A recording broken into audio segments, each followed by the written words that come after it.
morning. Happy Tuesday. It is a Tuesday morning brew. Welcome, welcome, welcome. What are you drinking this morning? I am drinking, what am I drinking?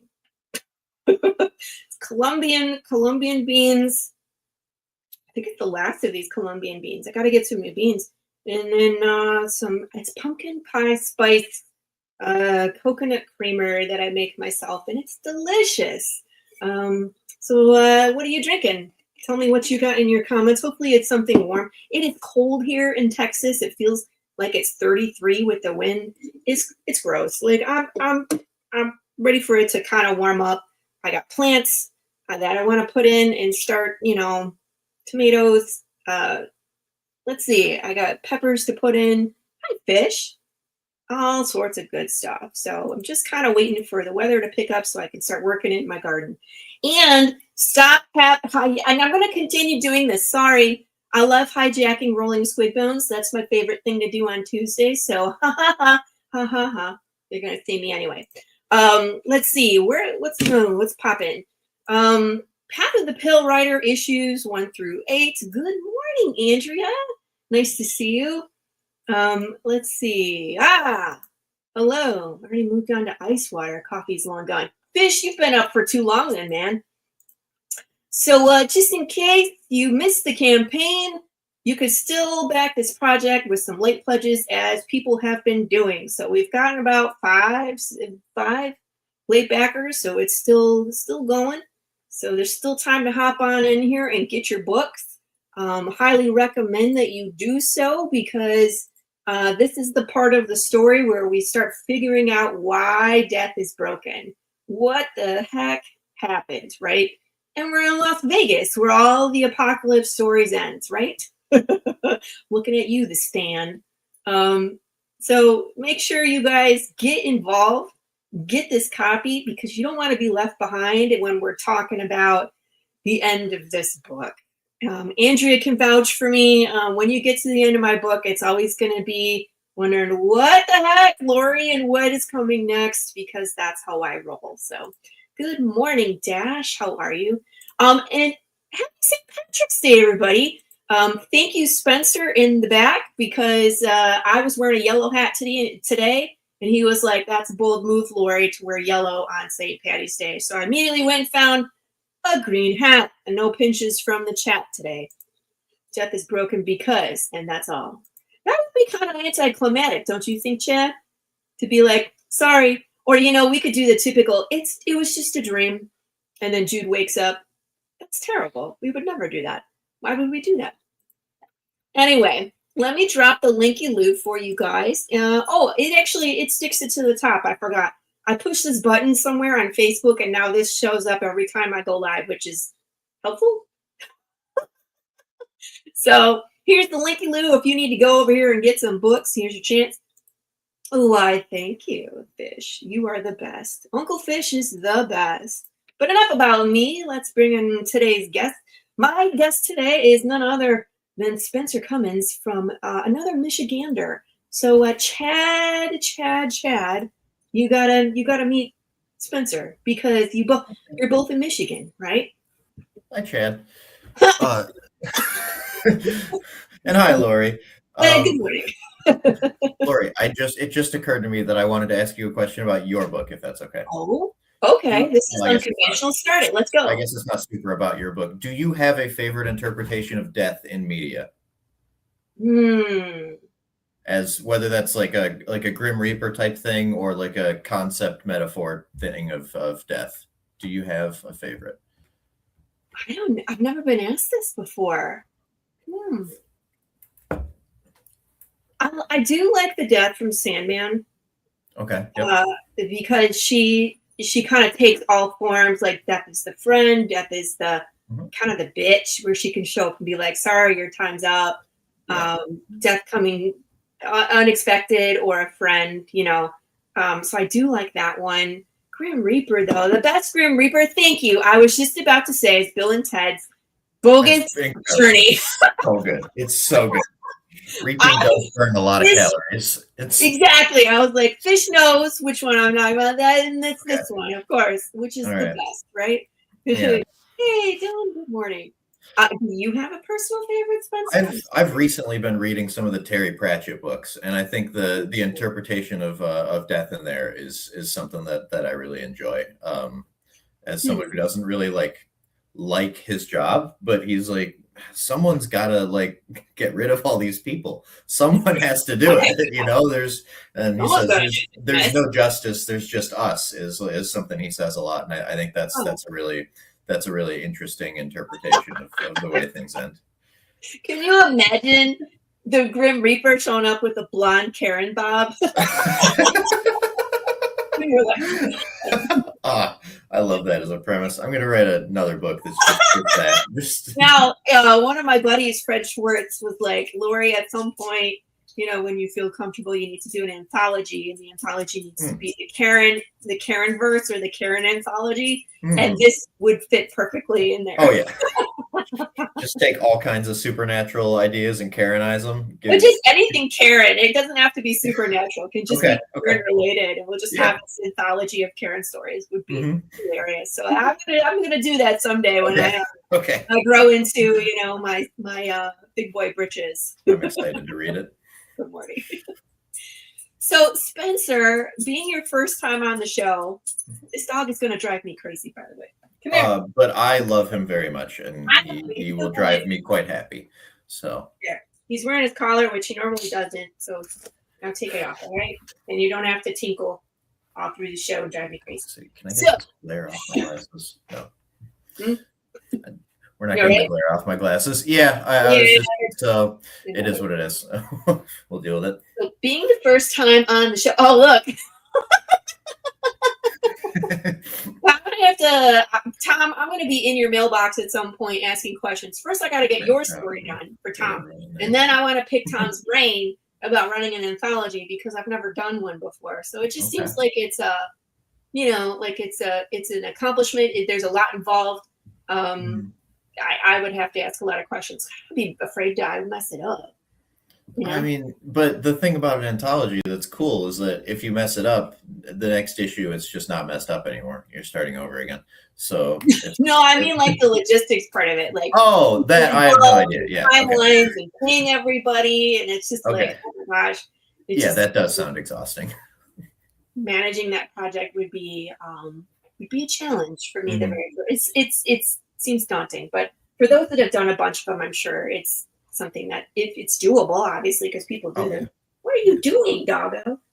Being strange. So anyway, let's go back. So being the first time on this show, I know how.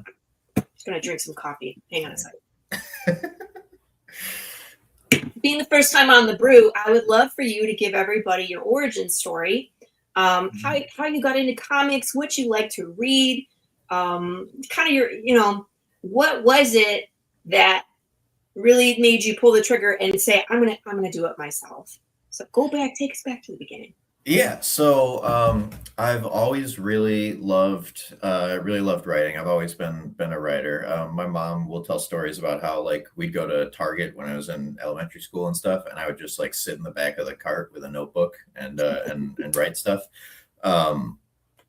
And I was never big on comics as a kid. I liked superheroes because I was shown like Super Friends and the old Justice League cartoons, stuff like that. But my dad also hates superheroes for some reason that no one can figure out. He's always like, why don't they just kill the bad guy in the first act? And I don't know. He says that about every movie. But anyway, I read like one comic book, one like floppy comic book when I was a kid. It was an issue that had Batman and Deadman. But it was just like a random middle because I didn't know how comic books worked. I was like 8. So I just picked up random like Batman number 41 or whatever. And I was like, this doesn't make any sense. What like it's so unclear what's happening. I guess comics aren't for me. So that was kind of a bummer. But then if we flash forward a bit, I was watching Batman the Brave and the Bold cartoons. And there was one particular episode that I loved quite a bit. It was the episode featuring Booster Gold, my beloved Booster Gold. And I was like, this guy's the greatest. I want to read more about him. And then I mentioned it to some family, and my uncle bought me for Christmas the next year the entirety of the New 52 run of Oh Booster Gold. gosh. Yeah, so I read that and I was like, oh, dude, I was wrong about Batman before. Comics are awesome. This is so sick. Yeah. And so that's how I started. That's how I started reading comics because Thank you, Dylan. It's Dylan so gets unclear. It's I mean, so we all unclear get how it. to We all start get it. reading. We've all picked up a random comic and been like, I have no idea what's going on, and then it's confusing. Like, how far back do I need to go? Like, where does the run start? Yeah, and I've had tons of friends that have said similar things that are like they'll say, I'd love to start reading comics, but like I don't even know how. I couldn't tell you what to pick up. Start an indie. Right. But yeah, so then I kept writing. I wasn't sure exactly what kind of writing I wanted to do. I just knew I liked stories. So the way that I taught myself how to actually write, like be good at writing, figure out how a story works, how character arcs work, and stuff like that, was through screenwriting. So that was towards the tail end of high school into the beginning of college. I took up screenwriting, and I was like, dude, I want to make movies like so bad. So I wrote a few scripts. They got slowly better. And then I wrote a short film, and I was like, I want to just make this. I want to actually be able to produce something in full so that there's something people can watch or consume of mine. So I did that with, I guess I don't have to give tons of details on that, but the gist is that I learned very quickly how much logistics and coordinating are involved in making film. Yeah, absolutely. And I was like, dang, it feels like I'm doing a lot more like planning than actually writing. And what I want to do is writing. So then I decided I would give comics a shot because I was like, the production aspect, it can be me and like one guy. I can't draw, but it's just a lot fewer things to coordinate. Not that it's easier, but it's just, it looked less daunting, I guess. And then like you said, I'm in Michigan, which means I live not too far from Saladin Ahmed, whose Miles Morales run that I loved, and a few other things. He was doing a signing at my local shop is the point. So I went there. There was nobody there. So I got to stand there and talk to Saladin Ahmed for about 40 minutes. We were just chatting. Wow. And then I left that being like, all right, this is gonna be the path forward. And then so that was probably 3.5 years ago now, give or take. And since then I've been full working on comic scripts. That's awesome.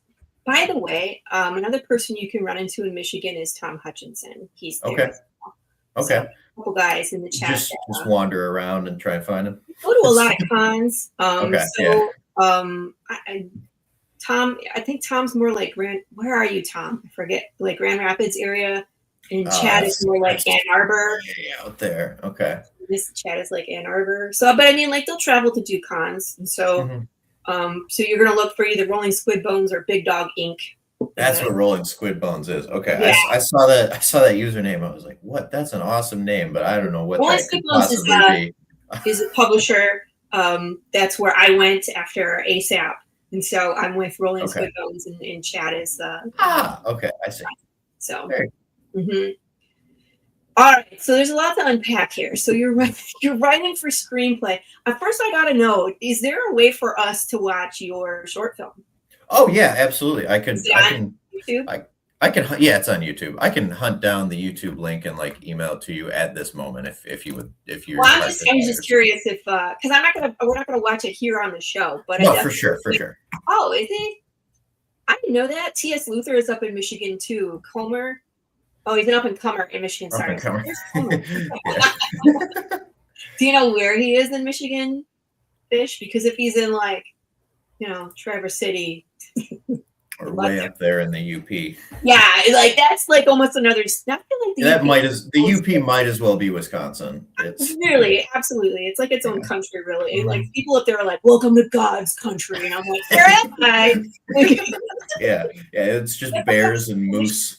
Yeah, bears and moose. No, thank you.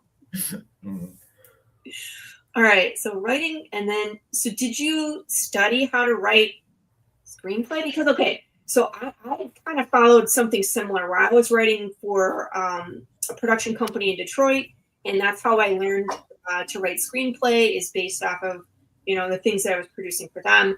And then when it came to comics, at first, my first artist, Marco DeFio, he was the one that was converting the screenplay into panels and pages, and I had no idea, right, how to do that. And it wasn't until like later I started writing for like William Russell and Chris Hayes that I started writing comic book format. And so, like, how did you go from screenplay to comic book format? Are you keeping it the same, or are you breaking it down like page 1, panel 1, 2, 3, 4, establishing shot, camera angles for your artists? Like, how did that? I think I had a similar process with that change to you. Well, it looks like this, and it's just like he's here. Fish, it appears you travel a little quicker and better than I do. So the first comic that I kind of tried to get produced and send out to publishers and stuff was a pirate thing, and I worked with an artist named Navar Dagger, and I wrote that one in screenplay format, and I would send it to him and say, "You think you could break this into pages for me?" And he was like, "What? I mean, I can try, I guess." So at that point, I realized, like, all right, this isn't gonna work. I gotta change something. Yeah. So that was pretty much an immediate switch to. I just went, okay, artists aren't used to this. They prefer. I mean, maybe shitty of me that I let him speak on behalf of all artists everywhere, but yeah. So I switched to page panel format immediately. Yeah, and I find that I have more control that way, telling the story, where I'm like, okay, this is where the pages turn. You know what I mean? Where it's like, okay, this fight scene is 2 pages. It would make more sense if it's this way instead of having to turn the page in the middle of the fight scene, stuff like that. Hey, William Russell, you're in one piece. Hey, nice. He made it all the way to Florida. All the way to Florida. He was in Ohio last weekend. Ooh. He's been a traveling man. Yeah. Hope your car's doing better, because gosh, I can't imagine the miles that man puts on his car. My check engine light has been on for about 3 weeks, and I don't know. I'm so lazy, dude. The key to fixing that is you unhook the battery for like 30 minutes and then you put it back on. There you go. Are you serious? Is that okay? All right, I'll do that. I'll do that tonight. Hey, it's Carrie. As the crowd gathers around, angry. Oh no, we're not doing it. You gotta come in with violence, Carrie. A lot of it. Don't sing that song. No. Oh, copyright infringement. No, it's way worse than that. Okay. In Path of the Pale Rider, if you sing that song, you immediately die. I didn't. Okay, I'm just waiting for all my issues to come in. I'm sorry, I haven't read it yet. I know, it's bad advice. Okay. We'll get that fixed. I know. She's like, don't unplug your battery. Go get it fixed. No, it'll be. If the light goes off, it's fixed. That's. Oh no! It was a joke. I totally lost our train of thought. Just okay. What were we talking? Oh, we were talking about a script format. Yeah. And the alternative is Marvel method, which gives me anxiety, and I don't want to do that at all. That sounds so stressful. Yeah. Where they're like the words. I don't know. Do whatever for the words. It's fine. Like, fill in the blanks. They're like, here's the bubbles. Just write something in there. What? I don't know. As a writer, that seems like so counterintuitive to be like you're drawing the comic without having a storyline. That's crazy. Yeah. You just have like a vague 1 paragraph description. Yeah, not even close. You're like, fight scene, and they're like, well, we could do that. Like, I guess that would be okay, but even that would stress me out. So Hmm. I have done a few times when I not for like the first few pages I'll have an artist do, but sometimes I'm like, this page is going to be really complicated. I don't know, just I'm just turning you loose, just and I will write like a 3 or 4 sentence description of what happens on the page or in the couple page sequence, yeah. and then I'll be like, I don't know, whoever the artist is on it, just do it. You Well, figure it out. You've got some freedom. yeah, exactly. I think giving the artist freedom to be able to communicate what you're trying to is the best. I think for Gilbert Perez is the artist right now. He's on 5, 6, 7, 8, and he like I'll give like I usually try to stick to 5 panels, but he might do more small panels or small details, trying to flesh out like all the details that I'm trying to communicate. And so if it flows for him, I think it makes more sense. I always give him the freedom to kind of play around with the panels as long as it's telling the same story on that page that I'm trying to communicate. Right, because otherwise, you if he doesn't put in a little square, you might not see the guy draws his gun or something, and it might be tough for them to Right, exactly. So when you're writing a comic, what is your most challenging? Like, what's more challenging writing comics than it is for writing screenplay, in your opinion? Ooh. See, I think the part that's most challenging, I have removed. So What? that's the lack of an ending, because Oh, be teaching myself how to write because I always wrote movies, not TV was my right. goal. So that meant I always wrote towards an ending. I didn't start writing anything until I knew what the ending would be. And that's still true because I only write limited series. I don't. So this is like this one we're talking about today, Best in the World, is going to be 5 issues in total, which means I know exactly how it ends. I knew I was able to outline the entire story in pretty good detail before I ever went into script mode. Um, Nice. yeah, so that's still the way I do everything. I outline the entire story, which means if God willing one day Marvel is like, do you want to do the next 50 million issues of Star Lord? I would have to lock myself in a cabin for a few weeks and write an outline for 50 million issues. But I think that's you're definitely. I think you and I are both plotters when it comes It to seems that way. writing. Yeah, because same thing with me. Like I have to know the beginning, middle, and end. Yeah. There's always an end that we're working towards, and I like that though because I find that it gets rid of all the fluff. I Hmm. feel like if I pants it, where I'm just like, well, I don't really know what's going to happen this issue. Let me just sit down and write. Then it's like then we get to all these weird places that's like, where is this going? Right. Yeah, my sister is a very skilled novelist, and Really? she does that. She just sits down. She has kind of a vague idea for a character. She just Yeah, starts typing. That's so insane to me. I can't me too. I'm like, imagine whoa. trying that. Um, But people are so successful at it too, so we're not knocking yeah, it. Like people yeah. are like your sister, and like I know, like I would say Chris Hayes probably is a pantser too. Like he has this Okay. big idea of what he's trying to do, and then just sit down and write, and these Yeah. amazing things come out, and I'm just like, And I asked her about it one time. You could, because sometimes we talk, I guess, talk shop. yeah, And she's like, I don't know, outlining's boring. I don't know. So, but and I don't feel that way either. Outlining is I enjoy outlining better than I enjoy writing scripts. I don't know if you're that way too, but the outlining feels more like the writing because yeah, it's it's like composing building like the the whole thing. skeleton. Yeah, yeah. Yeah, and It's then you have putting to come together back. the big framework, and then like Yeah, the putting the script is kind of like putting up decorations on the house. exactly. It's like That's how I feel about the fine thing, and then like that's the part I'm gonna nitpick forever. it. Now, Yeah. question: do you think how does okay? And now I'm comparing screenplay to comics again. Dialogue. Do you Okay. find, and this is something that I have found in my own scripts, where you have to be much more concise and to the point when it comes to dialogue in comics compared to a movie script. I feel like you can take 30 seconds and have this big long conversation, but when it comes to comics, it's like you can't have a whole. How do you feel about that? Like, how are you different with your dialogue? Yeah, I guess when, 'cause I think about dialogue versus action and which one takes longer. In movies, I guess I don't have a great sense of how long action takes. Now that I'm thinking about it, because the mental clock kind of goes away when when I'm drawn in, you know.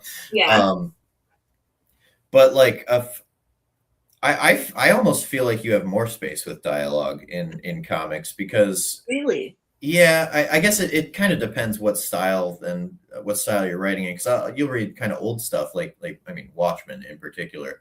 There Yeah, are so many words in that thing.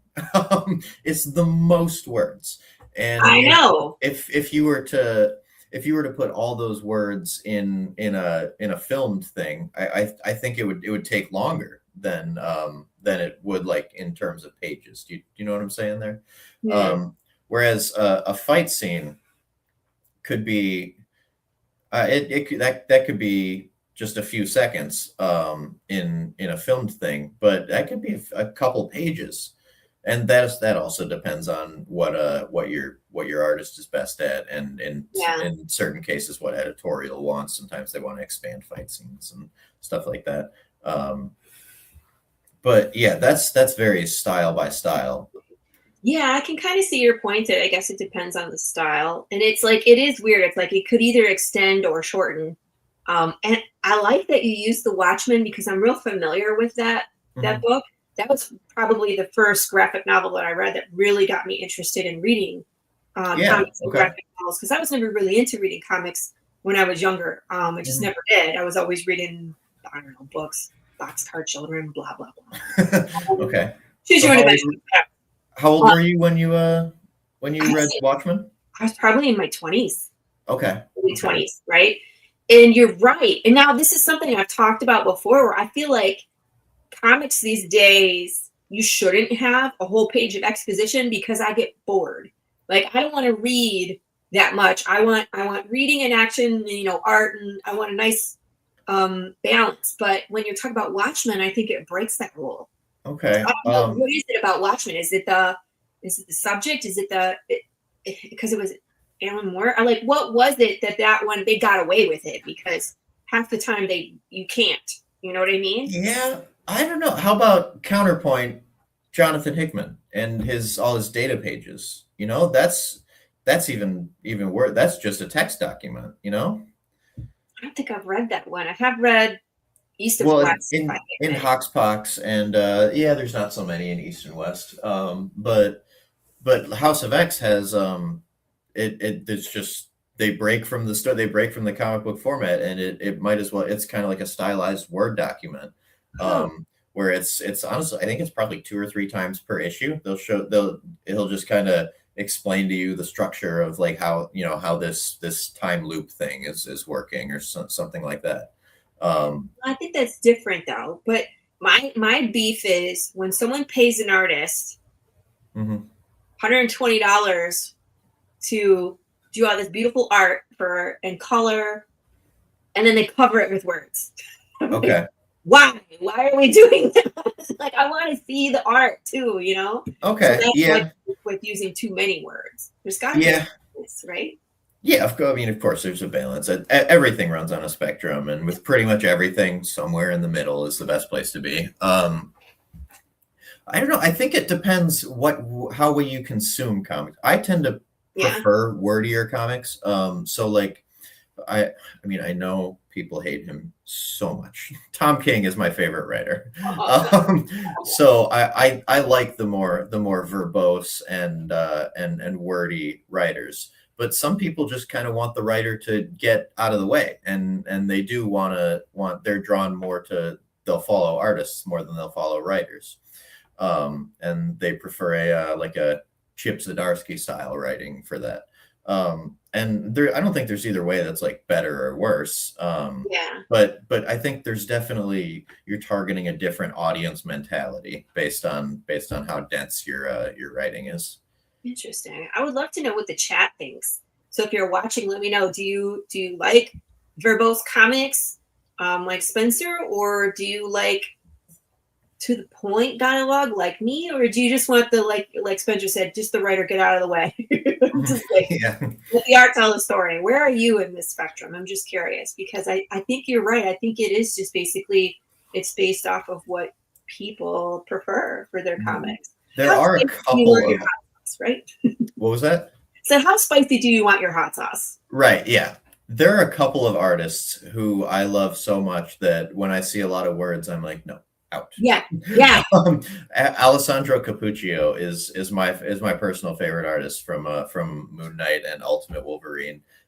Whenever I see a whole bunch of words, I'm like, no, I don't want these. I want this. I want the pictures. I want my picture books. Right.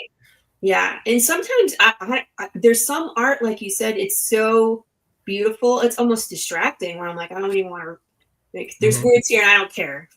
Yeah, right. Yeah. This is what it looks like. And I could figure it out and it's really a testament to that artist when it's like you could flip through the entire book and understand the story and not read a word. You know what I mean? And then go back and kind of like dive into it. But sometimes it's just like you got to look at the pretty art. Yeah, I think that might be my only problem with the.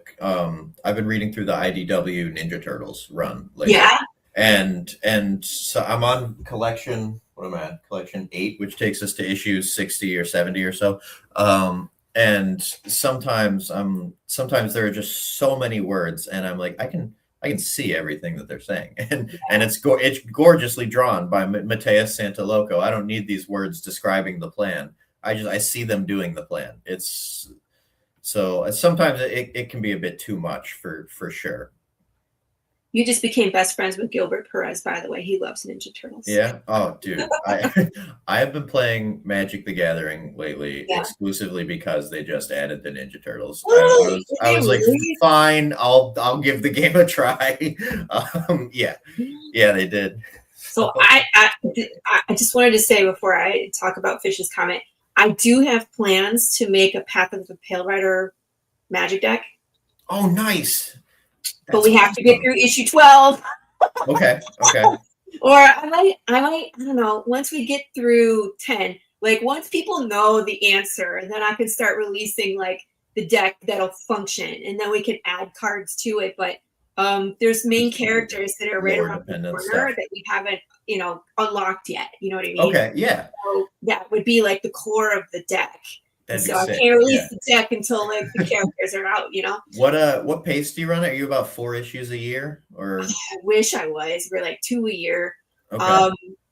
Just because everybody is a life, you know what I mean? It takes us. Yeah, you got stuff to do. It's Yeah, and it's not just me. It's Gilbert, it's Matt, it's Rachel. There's 4 of us together. So it just depends on me. I have to run the Kickstarter to get the funds to pay the guys. What other stuff do they have on their plate? Get it all done. And then is Rachel available because she's a busy woman too? And so it just takes a hot minute. This year we'll have issue 8. After issue 8, we will do a trade paperback for issues 5, 6, 7, 8. And then I'm hoping that we can run the Kickstarter for 9 before the end of the year, but it probably won't print until early 2027. So okay. I hate making them work over the holidays, so I try to get it done before. You know what I mean? Because it's like no one's backing stuff around Christmas. Yeah. Right. And then January is always a hard month. So it basically means that Kickstarter season is from like February to October. And so you got to cram it all in. But I didn't know there was a dedicated. I'm very inexperienced, as you know. So, but now I know.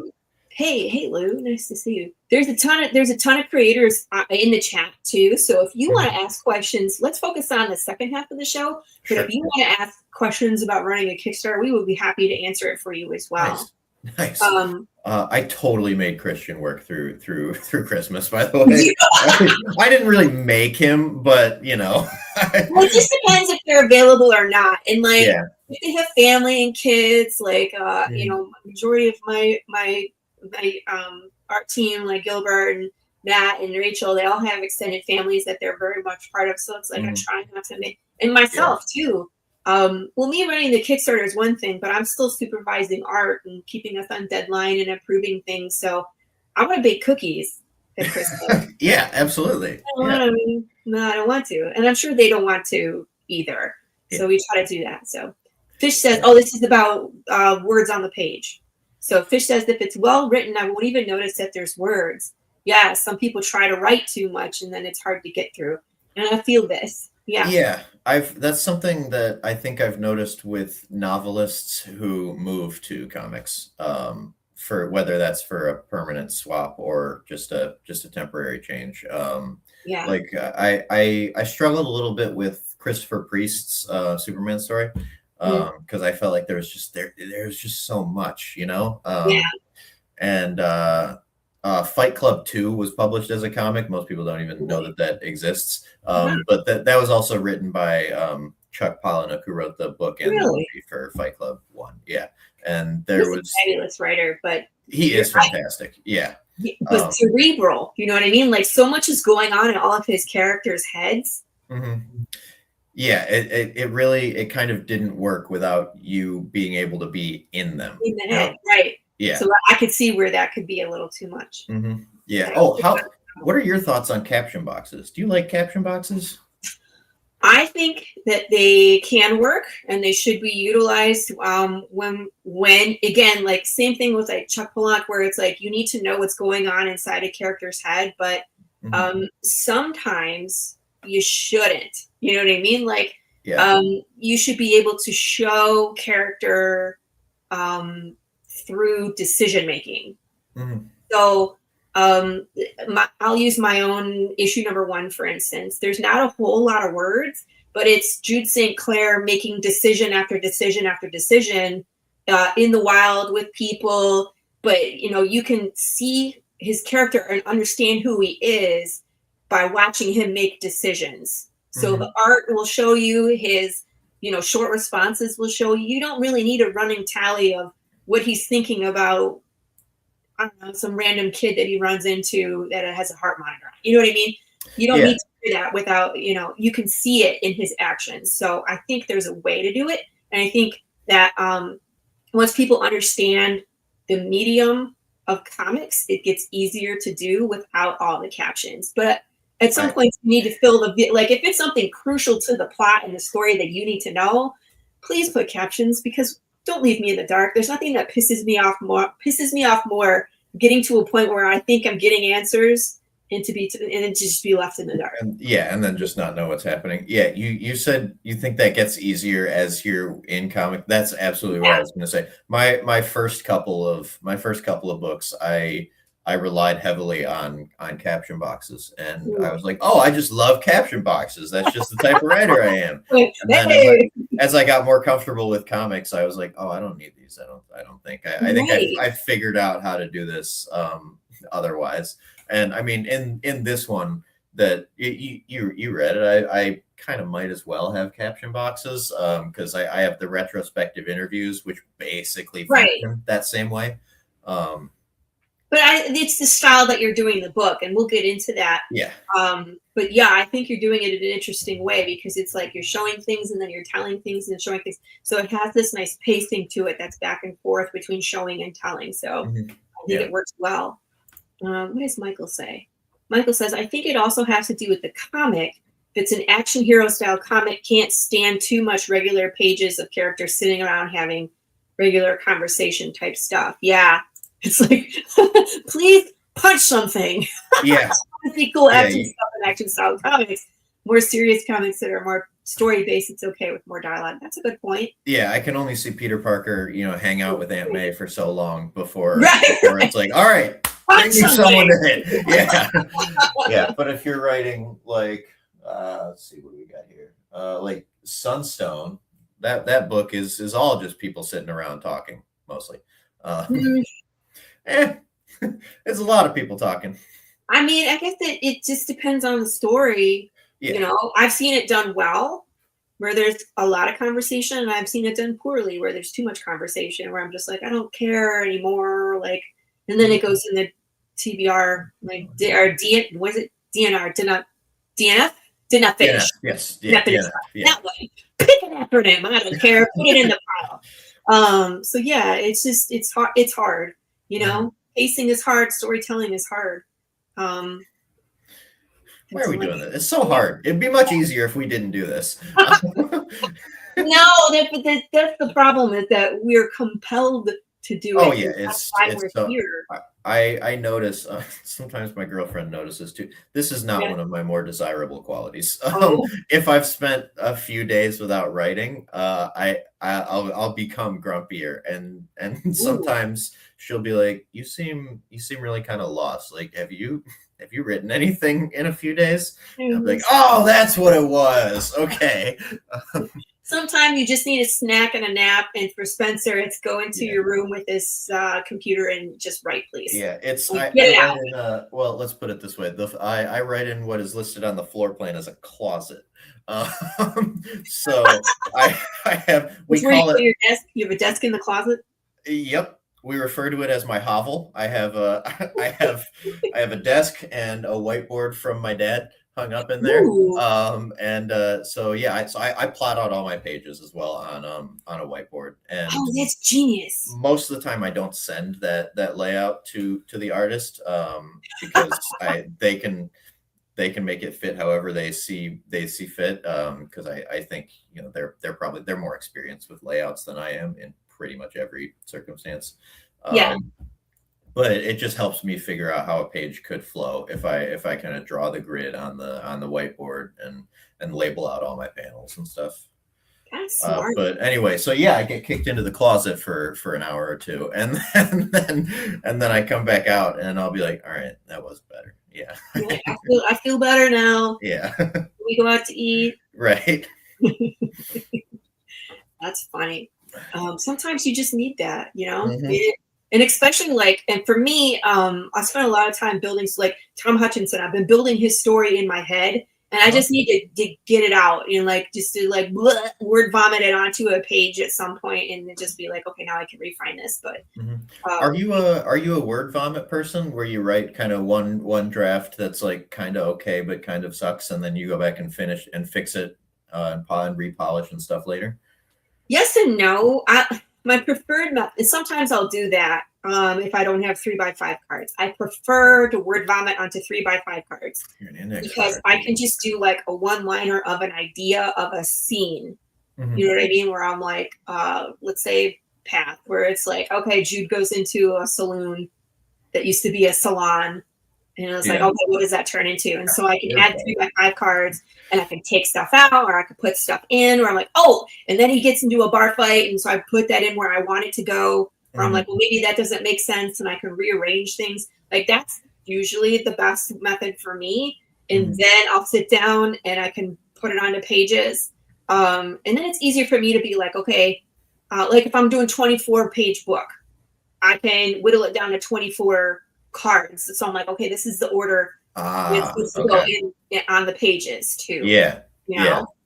I think that probably helps because index cards are inherently impermanent. You know, like if you were to put it into a Word document, it kind of feels like it's a full thing that's there. Right. I don't want to hurt it, but you arrange things and delete it and move it, and like it's probably equivalent to your whiteboard. Yeah, I think it's very similar because I think there's something weirdly psychologically freeing about it to just be like, no, that sucks. I'm getting rid of it. Yeah. And for me, it's just like, I don't want this. I just toss the card. I don't want it, you know? Yeah. And every now and then that'll happen in a full session for me. You know, I'll be in there, I'll write like a 4-page scene or whatever. And then I'll be like, no, that's not good actually. And then I'll just erase it and go do something else. Yeah, absolutely. So this book that you're going to be taking to Kickstarter in the future, it's not actually your first book, right? You've written, no. So let's talk about what was your first comic? There are a couple answers to that. The first thing that I wrote, or the first thing that I like kind of made first thing that you published. Okay. All right. Yeah. So through ASAP, I published a story called Bow to the Skies. I published issue 1, and then by the time I was ready to deliver issue 2, there was no ASAP. Yeah, it happens. me too. which is a bummer. So, Yeah. but such is life. We continue. And list of bullet points and go to work. They might as well be cards. They're just organized a little differently. It's the same concept. It's just jotting down ideas, and then I've done. Have you done the bubble too, like the brainstorm bubble? Like you draw a circle, and like this is where we start, and then like here's an idea which could lead to this idea, to that idea. It's just like a bunch of bubbles. No, I have a document for each story that I call the vat, and I just start typing stuff in it. Most of it is absolute nonsense, but it's the big bucket of stuff that could maybe be something for this story. And then in there. You're right, yeah. Yeah, I don't know, get Homelander in there for some reason. What? No, that guy sucks. The chemical, the vat. Never mind. I see. I misunderstood you horribly. What's the Homelander doing? Oh no. But yeah, it's just a giant bucket of kind of vague, unformed ideas, and sometimes I'll scoop from them. So that's what my brainstorming looks like. It's just and it goes just straight from here into the document. There's no middleman. So most of it is like, what if he was sad sometimes? No, I don't make him sad. That's funny because I was watching your reels on Instagram, and that's what some of the stuff you're like, what if this, and what if that, and what if this character is this? Oh yeah, inspired by TD Oral. That guy's videos are so great. You got to check him out if you haven't seen him. No, but yeah, he goes through and kind of pokes fun, but kind of compliments all these other things. So he'll say like, what was going through the X-Men writers' minds? What if this man was a monkey, but also blue? Yes. Yeah. Okay. Yeah. Yeah. Oh, I've seen that guy. Yeah. Where he's just like, it's so terrible. Where he's like, we're gonna give him this power, but he can't. Right. Yeah. Like Rogue, it's like she is the most powerful, but she can never touch anybody. Yes. Yeah. Gotcha. Yeah. What was your question before? I completely forgot. I was answering something. Out of the sky, right?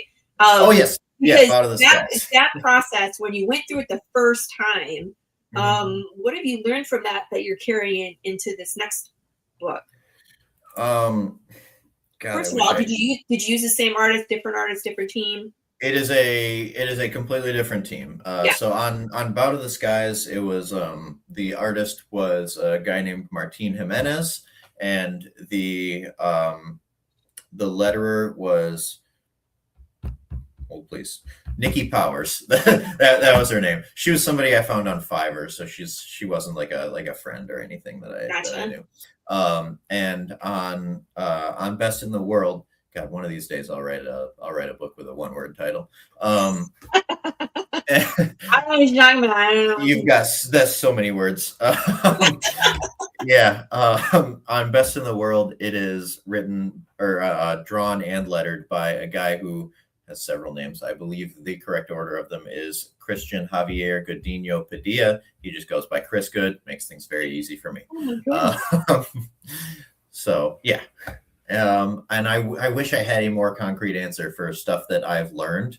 But I think it appears to be mostly subconscious. One thing I did learn is that people don't really want to read a book where it's just girl whining a lot, because that's kind of what Bout of the Skies was. I mean, not to tell you not to buy it, but no one bought it anyway. It's fine. But that's not to the right crowd. I don't know. Yeah, I didn't promote it very hard anyway because I had absolutely no idea what I was doing. That's part of it, right? But yeah, that book was basically an alcoholic police officer after an alien object lands in the town, and she's like, guys, why are you all being so mean to each other? That was pretty much what that book was. Spencer, we needed her to at least punch one person. Yeah, exactly. Yeah, she didn't punch a single person. You didn't punch anybody? Oh. Well, there was a big police precinct raid scene in issue 4, which ended up never getting. We didn't make it that far. So yeah. So I did definitely realize, like, okay, it does have to be cool. Because I found her name was Anne in that book. I found Anne very interesting. I really liked Anne, but she just wasn't. I think her qualms with the world were maybe too specific to me. So she just wasn't doing anything interesting enough for people who aren't me to find engaging. So I think I needed a protagonist that was that was someone that more people could find interesting. Gotcha. So that's how you came up with this guy? That's how I came up with Trey, Mad Scientist Beaker. Yes, ma'am. Oh. Yeah. I'm going to close my door real quick, but why don't you pitch this book to the people that are watching? Yeah, so Best in the World is a story about the very, very simple premise is like, what if Kobe Bryant was a wizard? It's about the mentality that you see in Gatorade commercials where it's like, you have to sacrifice everything and maybe you'll win. You should get rid of everything else in your life and just commit to winning. It's about a wizard who fights other wizards like boxers in a world where that happens. I call it mystic combat. So Trey is the fella you see there. He is a young man who becomes obsessed with becoming world champion, and so I get to poke fun at some of the way that we treat sports. I'm a huge sports fan myself, so it's all to some degree endearing. And the way that we treat celebrity culture, like the Taylor and Travis stuff in particular, as we get into future issues of this, I was like, dude, this is insane how we're treating Taylor and Travis, I think. Yes. So yeah, it's about wizards fighting each other and a man who's obsessed with being the champion. That's the simplest pitch. I took a while to say it, but look at this smarmy grin over here, guys. Yeah, he's kind of a douchebag a little bit, but hilarious. That's because he doesn't have anything other than mystic combat. That's his whole life is dedicated to being the best at this one thing. It's about obsession, right? And I think you nailed it. It's like with the celebrity, they're almost like they're a product that you buy. Yeah. It's almost, you know what I mean? That's all that they do, and that's all their existence is about. And sometimes it's pretty sad. Yeah, 100%. There was a period about a year ago when I was starting to write this book where I got super into pro wrestling for about 4 months. That ended up being just a phase.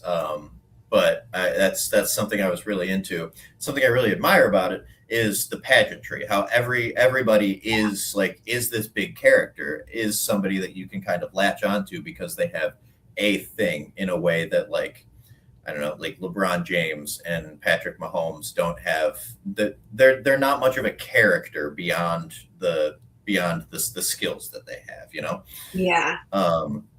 So I also wanted to have something where all of these athletes have to have like a brand.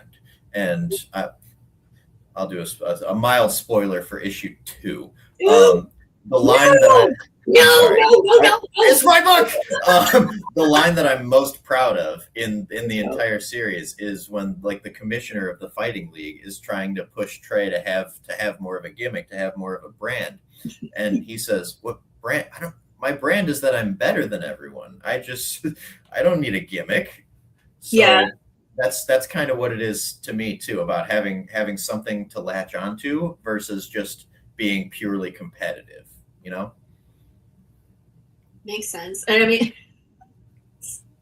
so okay, this is what we were talking about earlier, you guys, where the story is told in this documentary kind of format. So it's like those shows I don't know, it's documentary on Netflix, you know what I mean?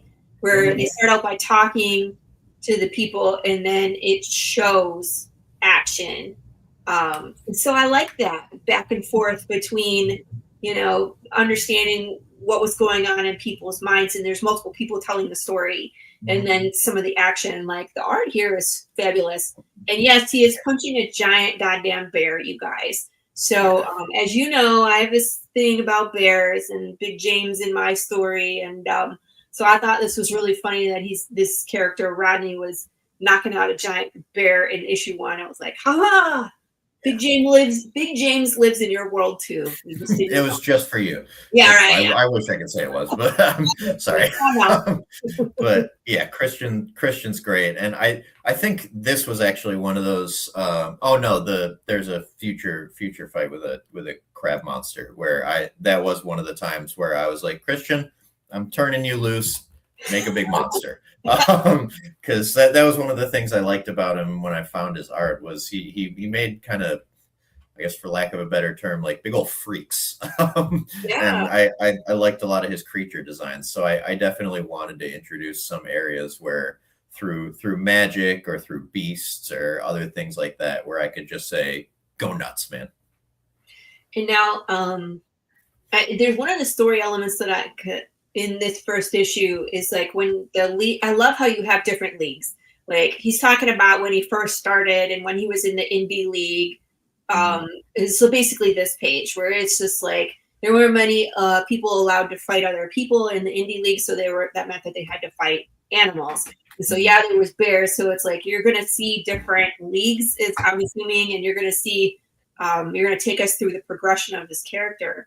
Yes, ma'am. Yep. So it was interesting to me that it's like first we get animals and then we'll get to people. What were some of the challenges? Because I know that like with WWE and wrestling, the pageantry, and you're always upping the stakes. So how is it that you always got to do bigger every issue?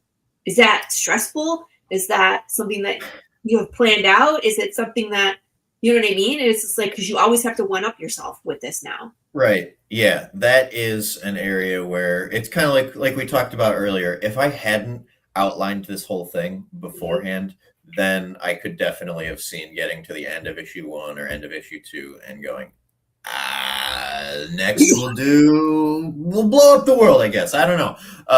Like the Statue of Liberty. Who knows? Yeah. They'll blow up New York. Everyone always blows up New York. There you go. But I think to me, I knew he'd have to start at the bottom because that's just how sports works. You have to start at the bottom. And the way I didn't really think of it as Trey getting to like a higher status each time. I thought of it as him being pushed further each time. Interesting. Because this book it's about Trey losing stuff via his obsession. Because if you that's interesting that you put that way, because from his point of view, he's gaining. You know what I mean? It is, yeah. He wins, he feels better about himself. But you just said it's about him losing. That's how he feels. Yeah, I mean, it's kind of the nature of a world with a gagooba-gillion people in it. Is that if you want to be the best at something, you kind of don't get to be much else. That's what you are. You are that one thing. If you're the best baseball player in the world, you don't get to have other hobbies. That's what you do. So it's about Trey like not realizing that he's sacrificing all these things, kind of like you mentioned, because he's just got this tunnel vision, this obsession, and these other things falling away from him. And so each issue, I thought, how can I make Trey's situation worse? Not necessarily how can I like expand what he's doing. I'm just like, how can I make this guy's life just suck until he realizes that it sucks? I only laugh because that's what I'm doing with my character too. It's what writing is. It just sucks for Jude.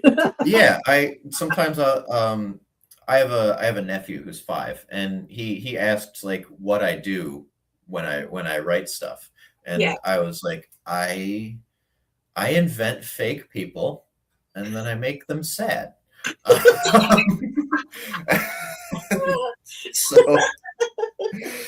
So yeah, that's what we do as writers. yeah, it is. It's what the job is. We put them through what they need to go through to become a more complete person, or to just break entirely through the point of no return. Or sometimes we kill them. It's Yeah, fine. sometimes, yeah. Oh my goodness. All right, now before we go into the next section, where are we? We're gonna play a game. Oh, game Yeah. time. I love games. So we are going to play a game called Would You Hug This? I gotta go over here. All The right. answer is yes to everything. You say that now, but you've never played this game, Spencer. I love hugs. What can I say? There's at some point you're gonna say no. I promise. Okay. You. All right. All right. Here we go. Here we're gonna play.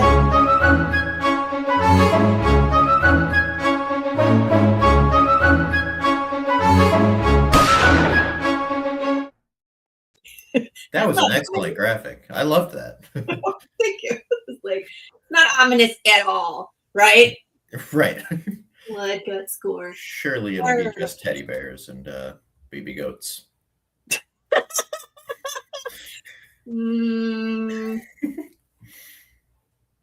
I don't even know where to go. Let's see. I got so many options. So we're going to pull from, we usually start easy with something that's friendly and happy, and then we escalate. And my kids are off on spring break, so I usually pull things that have to do with wrestling or whatever the topic is. I did not have time. So you're going to get a conglomerate of things from other shows. Brace yourself, Spencer. Oh, no. Nobody seems to think that I'm prepared for this. Okay. Sorry, so we're going to start easy, of course. We have our friendly baby seal. Oh, my God. Yeah, dude. I would crawl through broken glass for a chance to hug that thing. Aww. Thing's adorable. Isn't he cute? Yeah. Probably dead, though. Just saying. What, dude? What are you doing? Have you ever watched a documentary about mother seals and baby seals? No. Do you know why baby seals are white? No, I'm suspecting I'd like to keep it that way, but that's not really up to me at the moment. Because they leave them on the ice, and their job is to just sit still and not be noticed until mom comes back. That's their job, right? Because mom is out hunting and she'll do other things while baby seal is just hiding above the ice. But if mom is too far away and like polar bear finds it, it's a snack. So polar bear wins hands down every time.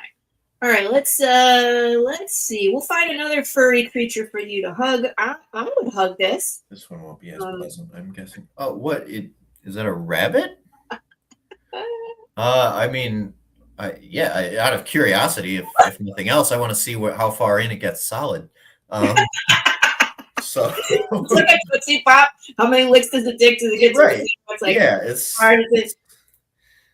Yeah, this is an Angora rabbit. Angora? Okay. Angora rabbit. So, like the Angora sweaters that people buy that are super expensive? Sounds vaguely familiar, yeah. Made from these bunnies, as you can see. Is that what they always, that's not what they always look like, right? That's like a post-shampooing? That's just what they look like by default? They're a super long-haired rabbit. How could that possibly be a viable evolutionary strategy?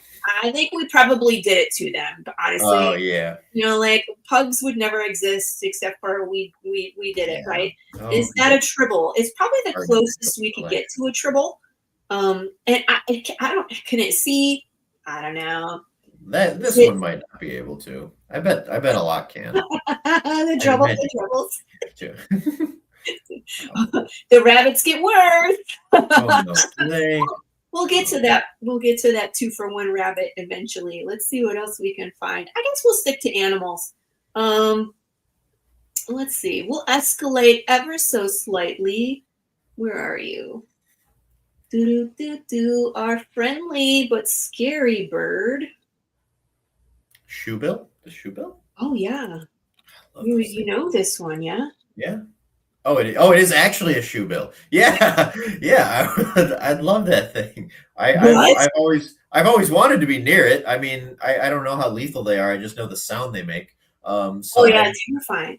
I think that J.K. Rowling's based the hippogriffs off of these. Oh, okay. Because you are supposed to bow to them, and they Really? bow back. Oh, that's so fun. I Yeah. wish I lived somewhere where I could interact with one. Yeah, I don't, because Yeah. everything there will kill you. Brought to you by Yeah. Jim Henson. Okay. So, oh, that does look like a Henson creature. No, Yeah. it could be straight from the Dark Crystal. So I Yes. guess my official answer is that I'd try, and then my life would end quickly afterwards. Yeah, I don't know. Their favorite way of eating small things, and I don't want to say vermin because they'll eat just about anything that's small enough. Okay. They behead it. Okay. So their beak is so strong that they chomp the head off, swallow Yeah. that, and then go All back right. to the body. So I'll probably lose a hand or something. Probably a hand. Yeah, I don't know if they could get your head in there, but you might lose some hand or some fingers. And then if you We have some sandhill cranes that walk in front of work sometimes. Dude, it's so awesome. It makes my day every time. I'm so easily pleased. Let's see. We got we're gonna escalate ever so slightly. I don't know what happened to this poor creature, but oh no. Oh. Maybe a forest fire. It's pretty I mean, yeah. like, it probably needs a hug, but it is also a moose. Those are burn marks, right? Are Right, all moose supposed to have antlers, or is that just a male it thing? could be a female. Okay. I feel like I'd hurt it if I hugged Yeah. it. Yeah. Yeah, I'll say no, but that's out of like mercy and fear of hurting it more. Yeah, poor moose. Although moose are terrifying. I probably would not hug a moose anyway. It's I mean, like this one. This is the closest thing to a tank. Yeah, they're way bigger than I think they are, right? They're huge. They're huge. Yeah, I've never seen one. I'd really like to see one. I would not. Yeah, there's something I like about big furry animals, like bison too. Bison are awesome. I would love to get close to a bison. You do not. This is why women live longer. I don't want to like fight it. I just want to kind of look at it from. It wants to fight you no matter what. Like getting close to bison and moose is like you're risking your life. What if I get behind it real sneaky like? Okay, you're gonna die. This thing will just run you over, and like faith in me. No. I don't know. I'm kind of spry. I could duck to the side once and then maybe get indoors before it recovers. No, it's gonna catch you. All right. No, it'll get you. All right, one more oogly googly, and then we will get you to the. We can do another 2-for-1. Remember joining a horse farm, but I seem to be surrounded by naysayers. Is this what's going on here? What am I looking at? Is that a cricket with mushroom or with a fungus? Yes, this is the cordyceps mushroom growing out of. Oh god. So this is basically a zombie cricket. The cricket is no longer thinking. At this point, though, the cordyceps looks like it's going to spore, which means the cricket is not going to be moving anymore. But there is a point where the fungus will actually tell the cricket what to do. So it's basically driving the cricket like a bus. The cricket is conscious while that's happening, right? Well, that's it. At this point, I think it's dead. Yeah. And it's just the cordyceps. Okay, so if I hug it, if I hug it, I receive cordyceps takeover. So I'm gonna go with no. Thank goodness that's not the case. If you do research the cordyceps, each mushroom strain is specific to the type of animal. So because it takes over the nervous system of this insect, it is not capable of taking over the nervous system of a human. However, I feel like someday when it does happen, when Last of Us goes down. I was gonna say, isn't that basically the plot of Last of Us? Yeah, exactly what it is. But and this is the mushroom they based it off. So okay. Yeah. And speaking of our next contestant is one step up on that evolutionary chain. Let's go find the rabbit. Everybody's favorite rabbit. I moved it. Where'd it go? It's here somewhere. I got a lot of pictures now. Oh, here it is. I've seen. We make rabbits creepy in our culture a lot. Oh no! Oh man, this poor thing. What's going on here? Are those also a fungus thing It or? is a fungus. Okay. It's more of a viral. Yeah, here it comes. It's the herpes virus. Oh. Okay. These are warts. That are Okay. look away, Spencer. There's I think Laurie might be a little unhappy with me if I just left. So, but don't worry, I'm you thinking got more about it. shirts. You got more shirts. So what I think I'm gonna do here is wear long rubber gloves and pet it. Um, Oh, I think that's about as close as I'm comfortable getting with this thing. yeah, that's And the first hobby for that. I might burn the gloves. So Yeah. melt the gloves, I guess. Now, I'm glad that we haven't seen any in our area, but this is actually a current event that's going on where these rabbits have these in North America. So it's Oh, rabbits and squirrels right now that have this, they're passing this virus around. So they have these horny, like, growths coming out. So I don't know if, like, the CDC or somebody is trying to tackle this. honestly, there might be bigger problems to deal with There worldwide. might be, but I mean, like, I don't know. Yeah, Shouldn't someone be doing something? I would think so. Yeah, I don't know. I don't even know who would be in charge of that. You know, I read this book called Tender is the Flesh. Heard of it? No, I don't think so. So in this book, animals can pass this virus between them. It hasn't jumped to humans, but that makes them it will kill humans is what happens. So the animals can pass it along to each other, but you also can't consume the animal flesh. Okay. And so the society decides to kill all the animals, Oh, and then they're starving. So then they turn to cannibalism. Hurrah! of course. Yeah. That's how tender is the flesh. So I mean, like, if this continues to spread, can it spread to? I mean, we already had a chicken issue a couple years ago, right? And that's what led to the egg problem. Oh yeah. Yeah. Bird flu. Yeah. So Bird you flu. know, at what point does this become an issue where it's like it could affect livestock and Bird flu? Yeah, they do that. All right, that was stupid. Sorry. anyway? So that's the game. Thanks for playing.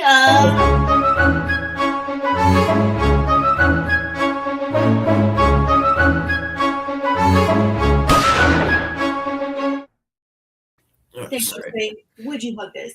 That was fun. I had a good time. Sorry, I'm putting socks on. My tootsies are cold. Best game ever, right? It's pretty good. It's pretty good. All right. At this point, I would love to put this on the screen. Every time I see a cute animal from now on, I'm just gonna wonder if it has herpes. I'm sorry. Why would you do this to me, Laurie? Have you not seen my cup where it says I drink the tears of my readers? Yeah. I was debating whether or not to bring that up at the beginning of the show and be like, who are these people? It's her shared trauma. So here we are. I wanted to let everybody know Best in the World, the comic that we were talking about that Spencer is going to be running on Kickstarter. It's going to be his very first Kickstarter, right? Am I correct? Mm-hmm. That is correct, yeah. Very exciting. Is up on pre-launch. And so let me drop the link for you guys. You can sign up here to get notified. And again, this is just to be notified upon launch. It's not committing to anything, any way, shape, or form. Basically, it just says, I just want to know when it goes live, and I will take a look at it. So let's do that. So here is. Love you forever if you sign up for it. Yeah. Maybe not forever. You might have to re-earn it in a couple decades. But Dang, I didn't know there was a time frame for your love here, Spencer. This shirt will be available too if anyone wants it. So you know, that's cool. Let me see. Oh, it's just it's best in the world. Cool. Yeah, just our logo across the front of a shirt. Pretty simple, but not that hard to make. So have them I do. Have them I do, says Yoda Spencer. Says, after a cup to catch the tears of a bucket for guest when playing, would you hug it? Do I need to start mailing people air sick bags, Carrie? You might. I was about to go catatonic like Cameron and Ferris Bueller. That's funny. Hey man, I didn't launch your dad's car out of the treehouse garage. Not yet. I don't know what your afternoon looks like. He's like, does your dad have a treehouse garage? Oh man, let's take a look. So okay. Oh, there's that crab monster I told you about earlier. There he is. Yeah. It just cracks me up. I love that you did that because it's like you don't have the words there, but it was so funny where he was like, I had a plan and it immediately failed. And I was like, love it. Yep. That's what yep. I had a buddy named his name's Nick, where we played D&D and other similar, fantasy stuff together. And one opinion he always held very strongly is that magic should be really, really hard, and that a lot of fantasy gets that wrong. So that was something I wanted to do in this book too, was make it something that something that actually requires so much focus and time and energy and studying, which means a lot of times also when you try new stuff with magic, it just doesn't work a lot. So, and if stuff doesn't work while you're in the middle of a fight, yeah, so we have a plan B. Yeah. Yeah, so this here that there is our first variant by Chris Good, the same artist who did all the interiors, and these are, I believe all of these are wizards that will appear either in this issue or future ones. Cool. Okay, that's what I was going to ask. I was like, can we look forward to meeting all of these people? Yeah, these are some of the other characters on the roster for United Mystic Combat. Awesome. It says t-shirts, posters, stickers, and variant covers like the one below will be available in limited quantities, so sign up for pre-launch. Yes, to get the first choice. That's always key. Very cool. And I love that we can add so much now to the pre-launch page. Didn't used to be that way?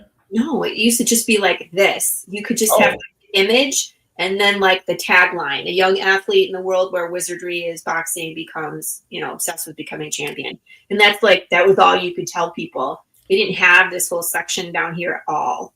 So yeah, that's virtually nothing. Huge. Yeah, exactly. It's like, how am I supposed to tell anybody what this is about? Yeah, especially in an artwork focused medium, Right. So. This is super cool. And like, I've put videos in there too. So like if you do like a pitch video of yourself talking about it, you can put that in there. Yeah. Section too. So there's a whole lot of stuff. So, I mean, like you and I sat down and talked about running a Kickstarter. Now that you're getting a little bit closer, what do you feel like, what are you expecting? All of that, like what's the plan that you have set forth? That's awesome. He says, Argo says they like the art and the colors. Thank you, Argo. I guess I didn't make the art or colors.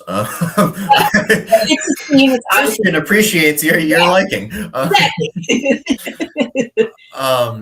Yeah. So the plan going forward is, I mean, I guess I don't totally know how to answer that. Is I'm gonna launch, and then I'm gonna just keep promoting it as hard as I can. We're launching in all it says is launching soon on the promo. Yeah, we're launching on the 20th, which I'm pretty sure is this Friday. Of this month? Yeah. We're 3 days away. We're oh my gosh, it might as well be time. Yeah.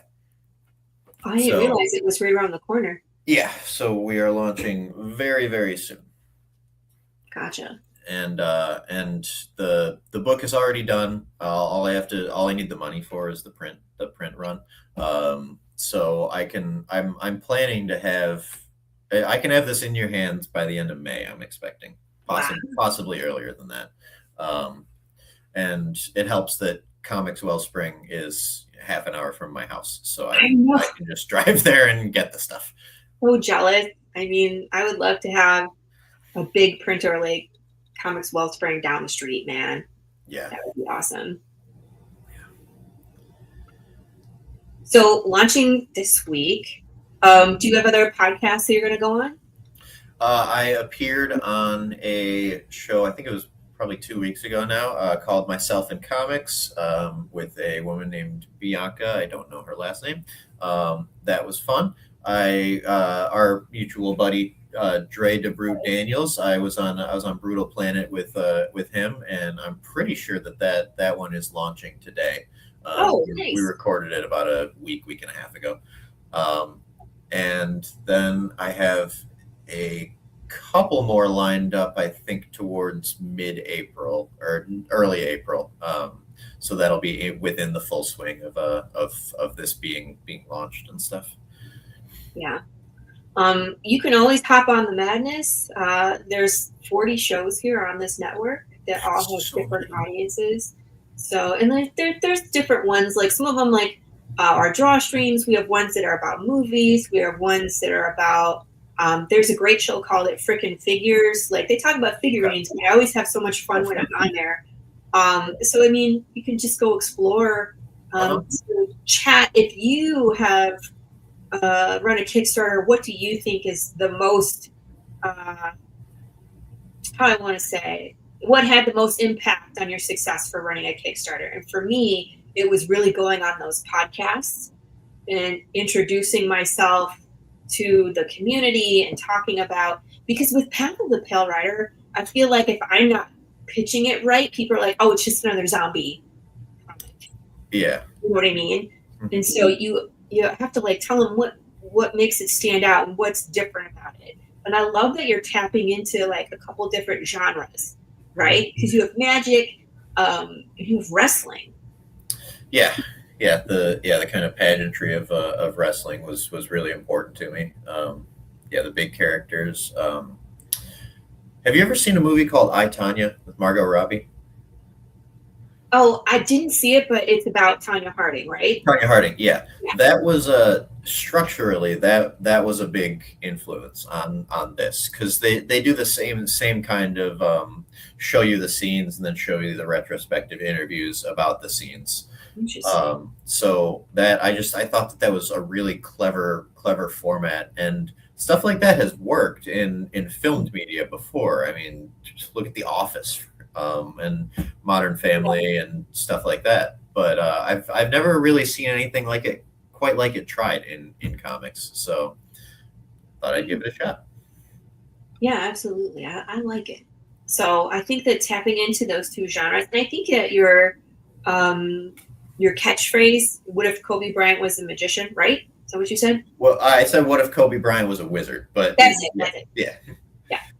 Because that pulls people right in. It gives you an idea of what we're dealing with here. Mm-hmm. Someone at the peak of their athletic game, but it's with magic wizardry. Yeah, so. It might be helpful if the Wizards weren't already a basketball team. Well, I don't know if do you have a trailer yet, Spencer? No, I do not have a trailer. Are you going to do a video for the Kickstarter? Yes. Okay.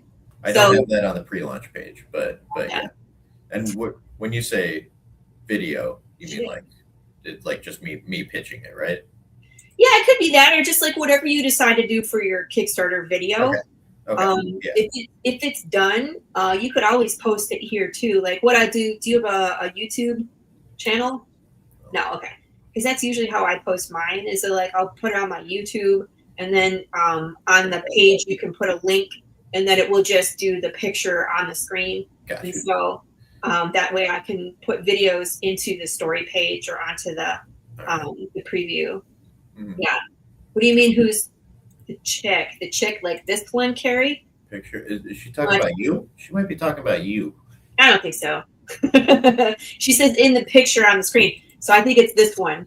Yeah, that is a future wizard that we will be seeing Trey come up against in future issues. Yeah. And then the guy with the purple and green. You want me to just go through all of them? Yeah, I was just like, you can give us a hint about who these people are. She's interested, so yeah. Yeah, the guy with the purple and green hair will be a young hotshot who is kind of filling the same role as Trey once Trey is towards the tail end of his career. His name is Chuck Fires. Now, Trey has, I'm assuming, a staff with a crystal in it, and then a wand. Yeah, this wand here, you can't see my mouse. What am I doing? The wand that's currently in his hand. That's the thing he was using first at the very beginning of his career. When he's like, well, I gotta try it. So obviously, what I'm gonna do is just buy the first thing that I see. And then the staff slung across his back. We don't see in issue 1, but that's his fancy schmancy professional equipment that he's like his Gandalf staff. Yeah, and that's what becomes a big part of his brand and kind of his signature thing. She's asking because she loves. Oh, dude, that's awesome. Yeah, and it's hard to do this for a collective picture, but characters look great. Street Fighter vibe. Yeah, Carrie, I think you're really ridiculous. Yeah, Carrie's the best. I have fan art from her, and it's one of the things I love, and I'm actually going to publish in my next trade paperback. Is all the fan art that I've been collecting. So, Carrie, you want me to add it as a stretch goal and throw it in with some of the physical rewards? I'll do that. She would love that. I work at a print shop, so I can just like add stuff in. So yeah, I'm sure she will chime in shortly. She is in the UK. But she will be happily either send you things, or I think you can send digitally as well, Carrie. So, but she loves doing fan art, and it's great for her too. So, yeah, that'd be awesome. Who is this guy? That guy is going to be a secret. His name, I will tell you, is Jackson Wallows, and he will come up in the future. But yeah, he is another. He's another fighting champion. Yeah, kind of reminds me of X-Men, almost like Apocalypse mixed with Assassin's Creed. Oh yeah. Sure. Mm-hmm. And this guy looks like from Street Fighter 2. I forget the name of the character that could stretch. You know what I'm talking about? I'm not as familiar with Street Fighter as you, I don't think. Ooh, well, I'm terribly not. I don't know. And who's this guy? They're all wizards we're gonna see in the future. It's the answer to all of them. You can't tell me anything. Like this handsome guy with the hat. He's not like a detective. He looks like he's from outer space. He is. I make up my own stories, then people. No, his style of magic is built around like more like obfuscation and trying to make it confusing for the opponent what's happening. So just tell us powers, but don't tell us. Yeah, that's part of the like the wrestling aspect of it too. Is that obviously we all know pro wrestling is scripted. This is not scripted. But yeah, they all have their own kind of brand of combat and fighting. Trey, they call him the mad scientist because he does these really elaborate, complicated combinations of spells, and he's doing weird stuff with mixing magic. The purple and green hair guy, he's a very much like balls to the wall, let's see what we can do type of guy. And so you have one that stands really still and becomes invisible. I don't have that quite yet. Sorry, I don't got no Drax quite yet. John Cena. It's like I don't know. Possibly I can figure out how to slide one in later, but Also, she says when I do fan art, I add the person's campaign link. See, Carrie is the best. Carrie, you are pretty cool. I feel bad. I felt like I was slightly rude to you earlier. I am sorry. No. Carrie, are you on Instagram at all? Because Spencer, are you on Facebook? But I know you're mostly on Instagram. Yeah, I got like 20 followers, dude. You're on Facebook? No, I'm also on. What are you talking about? Yeah, no, I'm not on Facebook. Oh, if you have a picture for those two.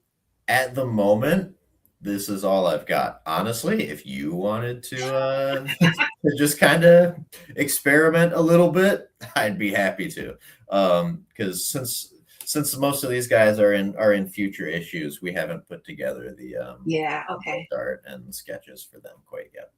Your artist just has the inside scoop. Yeah. Yep. Yeah, and he when we were talking about what we want to do for a variant cover, we kind of agreed like let's get some more dudes in here, you know, get some I think we're maybe tired of seeing Trey. Let's get some other cool weirdos on screen if we can. I'm sad that you didn't get a variant with the bear. Yeah, sorry. Yeah, I've got another variant coming in that hasn't she needs a little bit more time to work on it. But that one also does not include a bear, so I don't really know I'm so sad right now. Really missing out on that bear market. Oh, the bear market. Good wordplay. That was good wordplay. I like it. Thank you. I know I kind of just stuck that in there. So you're feeling good about it, yeah? Yeah, I think so. Go ahead. What were you gonna say? Oh, I was feeling good about the Kickstarter is kind of an abstract thing because this is my first Kickstarter, so I don't really know like what I don't have any sort of reference point.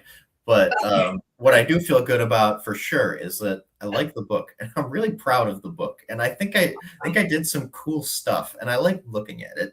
Yeah. So that makes me happy. I have a video that kind of sums up running a Kickstarter. Would you like to see? Sure, yeah. Hold on. I think I'm bleeding. Am I bleeding? Ah! Ah! Ah! Nose and lips! Okay, ow.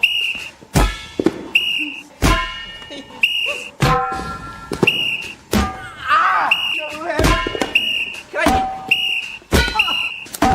Ow! Ow! Ow! Ow! Wait! Ow! Ow! Ow! Please, Mr. Oh! Stronger Fiverr presence than I was expecting. I have not even tried to dodge a wrench yet, so I don't know. I don't know if I can handle a ball. That's what it feels like. Hope you're ready. No, I'm just kidding. So excited. I think it is. Every campaign is different. The first one, you're going to get a lot of friends and family that want to help you succeed, which is great. And then they all disappear on campaign number 2. Not all of them, but a lot of them will be like, I already gave blood at the bank. Sorry. But I mean, it's the first step into running a campaign and seeing what works and, finding out what doesn't. So I'm excited for you. I'm excited. And then, I'm here if you have questions, of course. Yeah, you've been very helpful. Thank you very much for your assistance. So also be aware that there's a bunch of scammers that will try and contact you. To do what? Like, what are they try and take your money to help promote your campaign. Oh, okay. Yeah. I probably wouldn't trust. I don't really trust them. No, good. Okay. Because you'll get it through Kickstarter and then you'll get it through, I think they've actually put a stop to that. So at the end of that video where it says Fiverr, that's actually, I think that's calmed down. When I first started launching campaigns, I would get all these messages, like 20 on the first date from these Fiverrs that are like, hey, I'll help you promote your campaign. But I hate when they're like passive aggressive, where they're like, your campaign looks great, but you aren't realizing your full potential. Like you could be getting more. Yeah, you could just ask for my money. You don't have to be a dick about it, Okay, you gotta make me feel bad about it. Yeah. The campaign was doing pretty good, and then you just kind of took a dump on it. So thanks, guys. But they're like, I will help you, and it's just like I'm a little I think it's going to help for this one because my goal is pretty low. It's the funding goals. I don't know if you can see it on the promo page. You can't. It's just $800. So And that's because I already had the art made. So I paid for that myself, because I was like, I don't know, let's see what happens. See if I can send it out to some of the big publishers and see if they want it. They didn't. But such is life. You know, to be honest with you, I really feel like you got to know somebody. Yeah, I have no way of knowing if they even read it. I didn't get any rejection letters. Oh, I did get one rejection letter. Did you? I appreciated that, but I didn't even. I've sent out so many pitches to a bunch, and I've never even gotten a single answer. Ugh, It's just straight in the trash. So it's so demoralizing. Yeah. Yeah. So at this point, you know, and it's funny too, because when I'm an indie and everybody who starts is like, oh, I'm going to do it myself. And then I'm going to build my following. And then I'm going to pitch to, you know, like I'll pitch to Image, and then, you know, they're creator owned. That's where I want to be. And then you find out that 1, you can't get in, and 2, they're not looking at it. And 3, a lot of people that used to be Marvel, DC, Image are back in indie doing it. Are they? Okay. Yeah. And so you have to, and that was my question, is why? Why are you back here? Right. Yeah. I remember seeing, I think it was just a few months ago, I saw Gail Simone running a Kickstarter, and I was like, yes, what are you doing? You're Gail Simone. Why do you need to run a Kickstarter? What's going on here? Yeah. You can show him my fan art for sure, Carrie. If you want to send it to him, he can see. Yeah. But that's my question, is like, if you were in Marvel, and you were writing for them or doing art for them, and you're out and you're in indie, why? You know, is it the pay? Is it the hours? Is it the deadlines? Like, why? You know, but there's a ton of guys that are back in indie. And so my thing is like, I love indie because I run the show. I write the content, like you said, the Marvel method, where it's like they draw half the book and you got to match the story to what they drew. Like, what is that? You know, and it's like, how do you? No, I'm the writer. I go first. I have to take the first turn. So right, or if they're like your deadline is 1 week, like what? You know what I mean? Yeah. Or we're introducing a character into your story, like what? I don't want him. Yeah, right. Some of the stuff with editorial interference. I mean, I think most famously in recent years, Heroes in Crisis, the Tom King event that was going to be superheroes doing therapy, but then editorial told him, they were like, we need Wally West to be a murderer, actually. And he was like, you need what? Yeah. Why would you need? I can't. That's not what this is. So this is therapy, not prison. Yeah. Right. So, yeah, I would guess a lot of it is the control aspect. Yeah.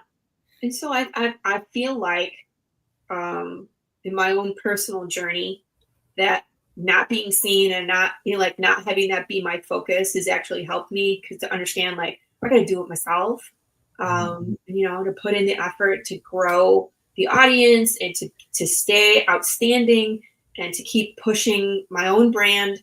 Because even when you get a publisher, they're not gonna, you can't stop pushing your own stuff. A lot of people think like, oh, once publisher's in, then I don't have to do it. Like, that's not the case. The publisher also has 20 other books to talk about, right? Yep.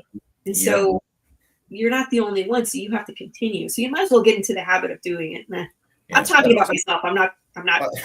No, that's I think that's something that kind of feels nice about comics as opposed to doing screenplays or novels, where there's really no hope of like Stephen King money, you know, because Stephen King can just like, he's got $1 billion and he could just put out a book and people will buy it because it's a Stephen King book.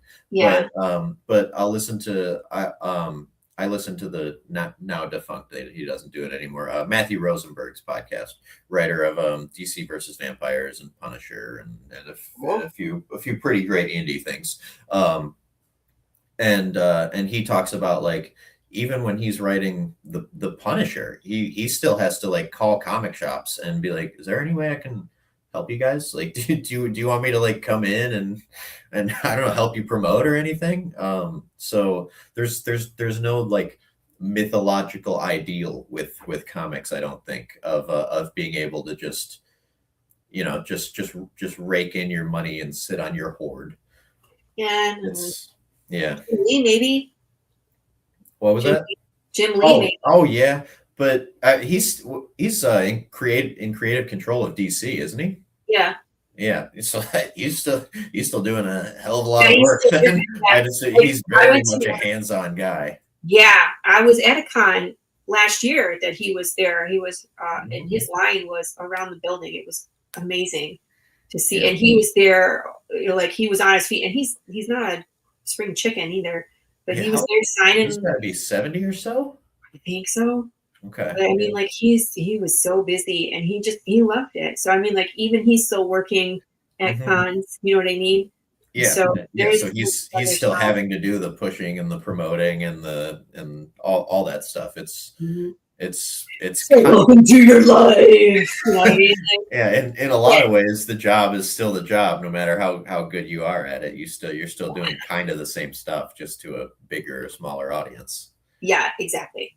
So, I don't know. You were talking about like the Miles Morales guy just hanging out 40 minutes. Yeah. Nobody there. Like, to my not find that is such a marketing failure where you have this big name and he's just by himself. I know he wrote 40 issues of Miles Morales. It was fantastic. And I'm the only one at his signing. I'm just some guy. That was so strange. I was like, no one is here. What?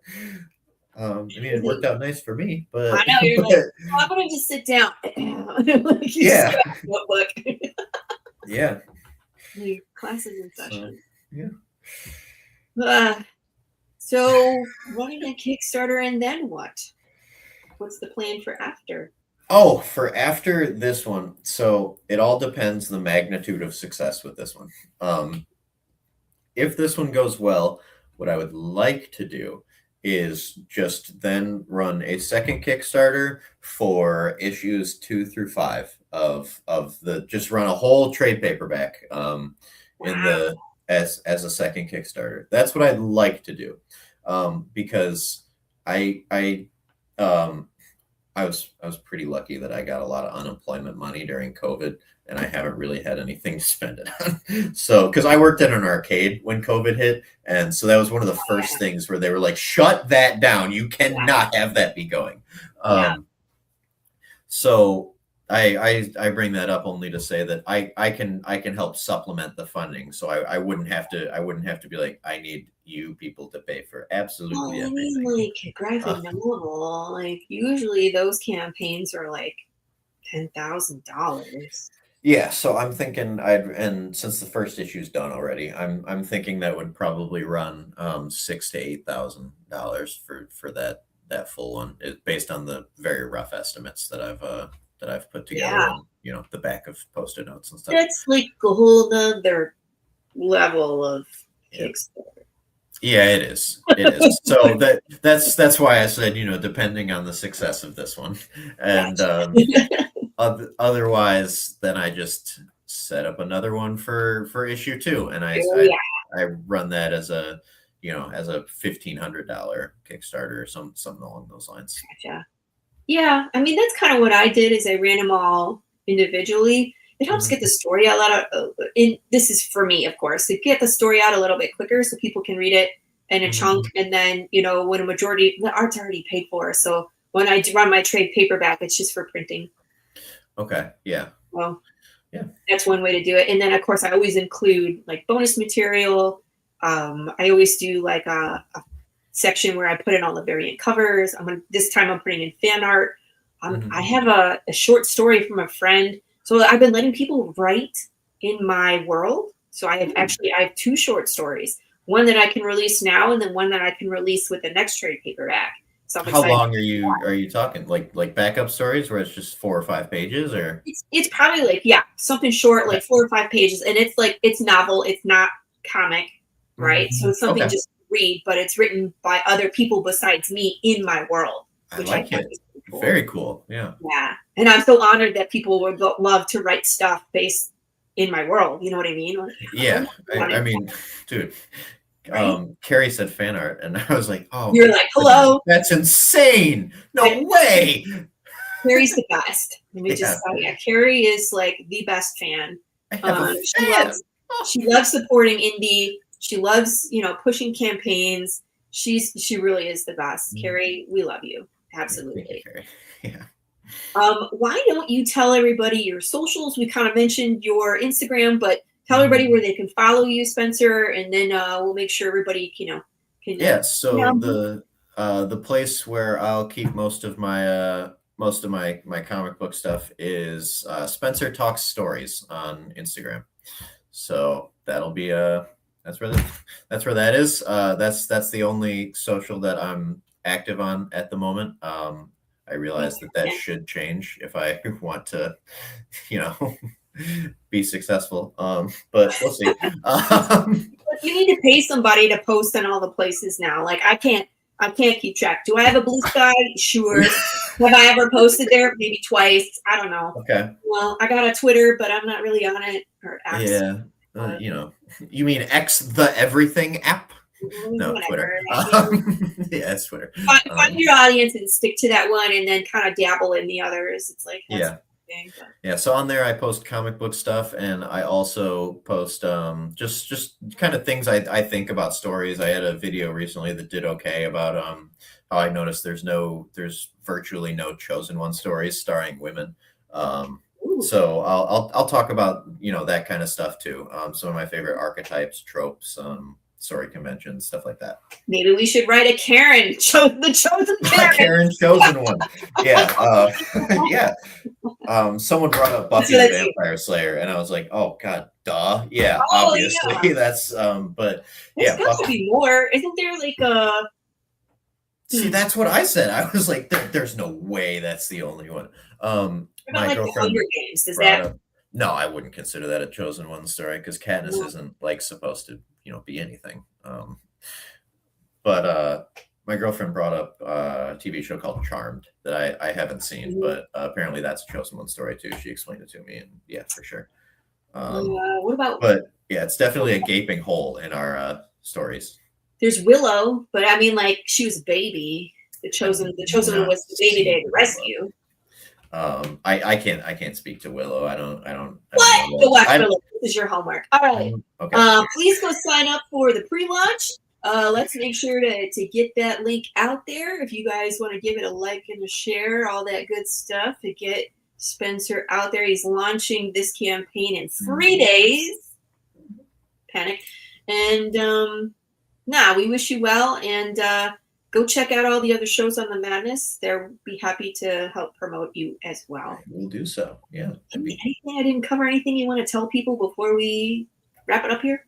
I think I'm good. Thank you for watching. Whoever watched this long, yeah, I think I'm okay. I think we covered pretty much all the major beats. I'm sorry, I haven't seen Charmed. It's just a thing that happens. There's so much media to consume. There's so many things that I want to watch and see and read and play. And Spencer is not as old as us, Carrie, so he's the That's true. Yeah, I'm 23. I've only had so much time to go through the backlog. I was like, thanks for coming in. We're wrapping up the show. All right. We'll be back next week here on the Tuesday Morning Brew.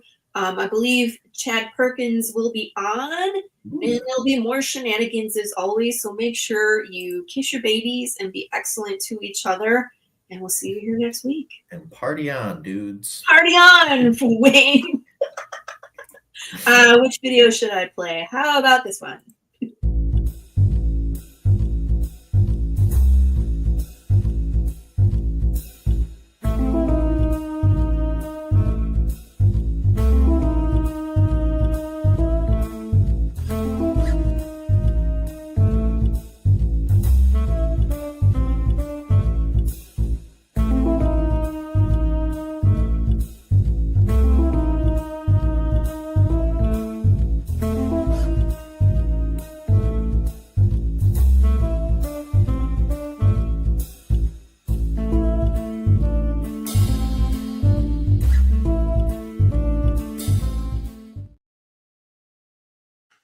Coming to Kalamazoo, an event so epic that it must be seen to be believed.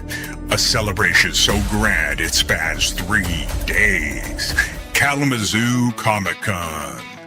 Join us April 10th through 12th, 2026 at the Kalamazoo Expo Center, 2900 Lake Street, Kalamazoo, Michigan. Doors open Friday from noon to 7 p.m., Saturday 10 a.m. to 7 p.m., and Sunday 10 a.m. to 5 p.m. Meet legendary comic guests like Andrew Petboy, Bart Sears, Bob Hall, Corinne Roberts, Dan Monroe, Danica Davidson, Paul D. Story, Randy Zimmerman, Roger Schultz, Scott Prosima, and Tim Seeley. They're all ready to sign, sketch, and share stories from your favorite comics. And that's not all. Rub shoulders with other special guests, including Blake Foster from Power Rangers, Daniel Logan from Star Wars, Hunter Dino from Power Rangers Dino Fury, Jason Douglas, the voice of Attack on Titan, Megan Shipman from My Hero Academia, Morgana Ignis from Hell of a Boss, Natalie Von Sistine from Dan to Dan, Tiffany Vollmer from Dragon Ball, Young Ye from Like a Dragon, Georgina Leahy, Christina Gailey, Christine McCulfer, Jesse Milo Miles, Kristen Simmons, and the amazing Pink Opal cosplay. Dive into non-stop activities, thrilling panels and Q&As, autograph sessions, photo ops with stars, a massive exhibit hall packed with comics, merch, and collectibles, artist alley showcases, epic cosplay contests, gaming tournaments, kids zones for family fun, and so much more to geek out over. Don't miss this ultimate celebration of comics and pop culture. Grab your tickets now at grcomiccon.com. Prices start low with 3-day passes for the full adventure. We'll see you there, heroes.